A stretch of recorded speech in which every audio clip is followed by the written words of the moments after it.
Have you ever wondered how life insurance works when someone passes away? One of the greatest advantages of life insurance is that the death benefit skips probate entirely. Let me explain why this matters. When a person passes away, their assets often go through probate, a lengthy legal process where debts are settled and remaining assets are distributed. But life insurance is different. The death benefit is paid directly to the listed beneficiary as soon as the insurance company receives a death certificate. This means your family can access the funds quickly, without waiting months or even years for probate to be completed. These funds can be used right away to cover important expenses like mortgage payments, utilities, car loans, or even funeral costs. Expenses that don't pause just because someone has passed. Another huge benefit?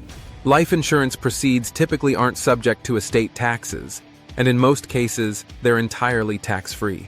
This means your loved ones can use every dollar of the benefit to take care of what matters most, without worrying about taxes or creditors taking a portion. By having life insurance, you're ensuring that your family has immediate financial support and avoiding the complications that can come with probate. It's one more way life insurance provides peace of mind when it's needed most.